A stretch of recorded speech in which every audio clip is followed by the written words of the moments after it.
I made the build even more affordable by maintaining the build tankiness. You can face tank Ubers, AFK in tier 17 maps, and just farm for the next bigger upgrade for your build. The damage is pretty good if we accounting the 15 divine price tag for the whole build. What's up guys, Pidget here. Let's start with the basics. Our skill choice is Smite of Divine Judgment. You attack with your melee weapon and cause lightning to strike nearby enemies, dealing damage in an area. This skill can double hit with additional strike if you're positioning yourself a little far away from the target. Because of our budget, I was needed to drop the Resolute Technique Corruption from Emerald Edge, which we still using because we're stacking Energy Shield. We need to fix our accuracy rating because normally your accuracy rating is around 67%, which is kinda low for a hit-based build. I picked up a very cheap split personality javel with accuracy rating and intelligence, and socket the furthest javel socket on the tree. I allocated the acuity and the accuracy mastery. Gain accuracy rating equal to your intelligence, or accuracy rating starting looking good. But how are we getting the rest? Well, many people don't know how the accuracy rating is calculated. In short, if you're lowering down the enemy evasion chance, your accuracy rating will be much higher because how the hit chance is getting calculated. The only problem, lowering down the enemy evasion is very hard normally. This is where blinds comes in. Yes, blinded debuff that many people is not even bothering with it. Blind will lower down the enemy evasion by 20%. There is 3 ways to get this stat into the build. First, using a tattoo with chance to blind on hit. Second, get a Watcher Eye with this mod. X% chance to blind enemies by affected by grace. Third, use on your Mercenary Eclipse Solaris unique wand.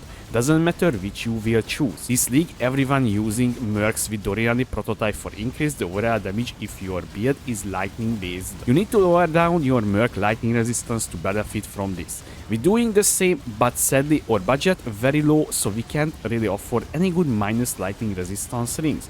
Only Medicore ones. I settled down minus 121% lightning resistance on the Merc, which is enough to complete all the Uber bosses. I just want to break down how much the items costed me. Paid for the Emerald Edge 150C, the Aegis Aurora 80C, the ring base, because we're using intelligence fracture, it was 50C, Onatiba for 50C, boots, gloves, body armor, helmet is we just paid for the base, not the end product. I purchased the split personality for 10k, the cluster bases 70C, I purchased 2 of them, Fertile Mind 5k, Rungraft 15C, a tattoo of the Tasselio Tide Swifter, this is providing the avoid being stunned, 80C because we purchased 4, a Light of the Meaning 2 divine, a Watcher Eye 2 divine, Whispers of Infinity 1 divine because I was aiming a little bit more decent roll, and also you will see the catalyst price as well in a second. Storm Shroud 1 divine, Tides of Time 3 divine because the Tides of Time is we need utility flasks gain free charge every 3 seconds. As you can see here, we very need this one to able to sustain our flasks, and I paid for my letter pride 1 divine. And here is the crafting, guys. So I'm used 26 dense fossil on the gloves, on the body armor, and on the helmet, and settle down a very I would say garbage tier as well. Dense fossil on the body armor, on the helmet, and on the gloves as well. So we use total 26 dense fossil, 8.4 KS each, so that's total 218 KS. And obviously we used 26 resonator for it for 54 KS. We used 17 avoid shock essence, 1 KS each, 17 KS total, because this is how you crafting your boost. As you can see here, 49% chance to avoid being shocked, which is, by the way, has a range, but you don't need to worry about this range at all, because with the flask and the Tides of Time combination will be enough to get 100% avoid being shocked, so the Storm Shroud will work. I was crafting my cluster javels as well, as I mentioned earlier. We used 7k wide life force, and you will see in a second the clusters as well. That was 1 divine total. I used 10 tainted armor scrap for quality up or Aegis Aurora shield because it was without quality, and you know quality is very important on this one because it means more armor and energy shield. and we purchased 11 attributes catalyst for 2.23 C each for our ring, because we need, you know, attributes for the build, especially strength, that is very important, and 20 tempering catalyst 10 C each, 200 KS total for the amulet. This is very important as well, guys, because you can see here my maximum energy shield would be 363, but with the tempering catalyst 435, which is a massive amount of energy shield gain on this one. We 16 the item as well, right? So it was 1D. So if you're just using the bench crafting, so 1.5k fusings, you will just hit it with one single click, right? But I was gambling a little bit with that one, so I got it on around 200 fusings, but I include one divine, so this is, I feel like, fair, right? So totally, guys, we spend 1.3k KS, that is equals 6 divine, and total 9 divine, and this is how we getting 15 divine total cost for the build. Flasks we using a bismuth flask, a sapphire flask, a topaz flask, and a ruby flask, and a silver flask. So the suffixes is the following that is important. It doesn't matter the order, you just need avoid being stunned, you need to avoid being shagged, you need increased evasion rate during effect, and additional elemental resistance.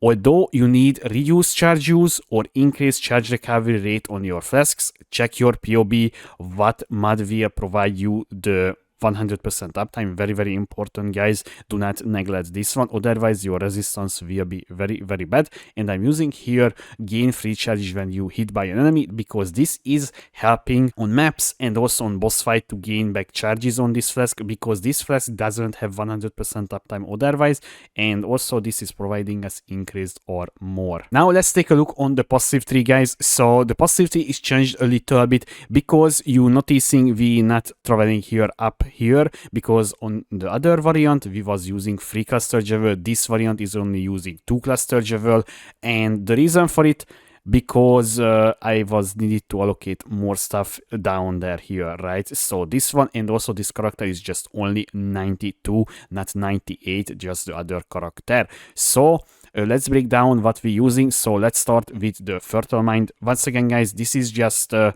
converting all the dexterity nodes here, right, to intelligence, and also providing intelligence, which is very, very important, because you can see here this is providing us like almost 400 energy shield for a very, very little price. And we're using here a Light of the Meaning Jewel with increased lightning damage. You can see here very, very cheap as well, and we're socketing here because this is the most dense zone of the tree, and we're using one single letter pride here just for the double damage here and strength here, because this build is heavily need strength.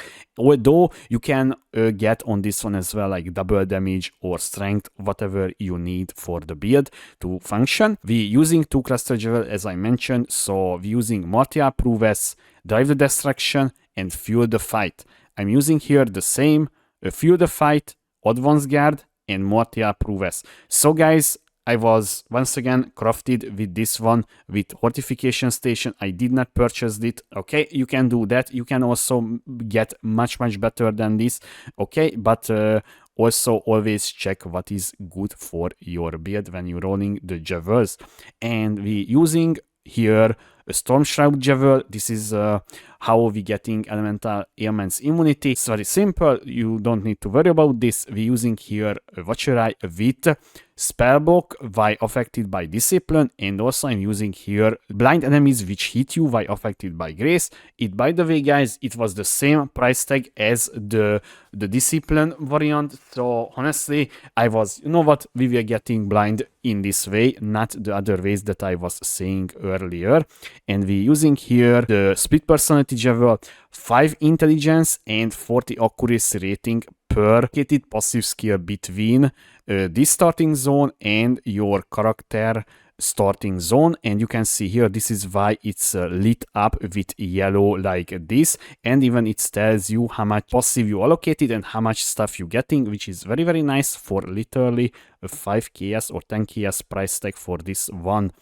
And the Ascendancy, guys, it looks like this. So we taking Polymath, we taking Escape Artist, Soul Drinker, and Spellbreaker. Spellbreaker is such a nice for this one because, you know, we low budget, so we can, you know, play a little bit more with the suffixes, because this will help us to cap our suppression as well. Here how our merc is looks like, guys, and once again I include here this ring and this ring, 60C and 90C, and Doriani prototype was 80C. The rest of the rares is just literally bunch of just for a few chaos, nothing really I would say mentionable or anything. Okay, so once again, guys, here this is what I was using, right? Minus 121% lightning resistance, and I kept the cold, fire, and chaos resistance on the merc as well. And my merc was not died, by the way, one single time on Ubers, which is kind of surprising even with these bad rings, right? So we're using, you know, Dorian prototype here, and we're using the double minus resistance rings, and also I'm using here the Immortal Flash with minus 25% all elemental resistance, which is very helping to get down the lightning resistance even further. And I'm using here the Percolto amulet, right, with influence anointment, just like the, you know, the higher end variant as well. And we're using here one single rare helmet with nearby enemies take increased elemental damage, and I'm using here the accumulator wand, but you can once again use the blind wand as well. I include in the POB as well the shield, the boots, and the gloves, just for the resistance cap and for the life. Literally not even worth to mention. This is like 5ks maybe. It's very cheap, guys. And also important, we need intimidate enemies for 4 seconds on hit. And the other mod, ignore it, guys, it's not doing anything. I know Dorian prototype overwriting it, so I was using this one on a different merc for a different build. This is why it's there, because there is no other good implicit or anything, so I was not bothering to change it. So I know it's not working with the Dorian prototype at all. We're using a Kineticist here with Haste Aura and Inspiring Cry. Honestly, just the Haste Aura is alone more than enough. That will provide you the Haste Aura, which is, you know, very nice feeling, because it's more attack speed, more movement speed. So the links is the following, guys. Here, Smite of Divine Judgment, as you can see here, this is the normal variant, not the Val variant, because we're using the Val Smite variant in a different link, okay? So we're using here Volatility, elemental damage with attack support, multi-strike, damage on full life, and energy leech support. In our gloves, we're using auto exertion, volatility, blade fury, and generous cry. In our boots, punishment, desecrate, Arcanist Brand, and Enfeeble. We're using Desecrate to able to summon the Mirage Warriors, so this will help us, you know, on the DPS side. This is why we're allocating here the Desecrate on the Arcanist Brand. In our shield, we're using Leap Slam, Blood and Sand, and Tempest Shield. We're using here Grace, Arctic Armor, Enlighten level 3, and Discipline. In our weapon, we're using Poacher Mark, Smite, and Val Smite. This is why I said we're using a different Smite setup here. So this is just only for the Val Smite and Mark on hit, because Mark on hit will trigger the Poacher Mark. Poacher Mark will grant us Frenzy Charge on hit when we're hitting an enemy. So it has 5% chance. This is why we have Frenzy Charge uptime on the boss fights. Well, guys, I'm very surprised how the build turned out with, I would say, that low investment. I feel like that is the bare minimum that you can do. It was a little bit low side of the DPS, I give you that. Okay, so sometimes I was feeling like it's taking a little bit more time on Ubers, but it's kind of decent damage, not insane or anything, but it's decent at least, and you can kill Uber bosses with it. And also you can face tank as well, but a little, I would say, heads up here, guys. So this build sadly doesn't have too much, you know, block chance, right? You can see here 49% block chance, 42% spell block. So sometimes you will low roll and then you will just take a bunch of hit and you will maybe die because of the RNG. I did not die on Ubers at all. I just died yesterday on stream when I was showcased the build capabilities, right? Because sometimes you will low roll. Simple as that, guys.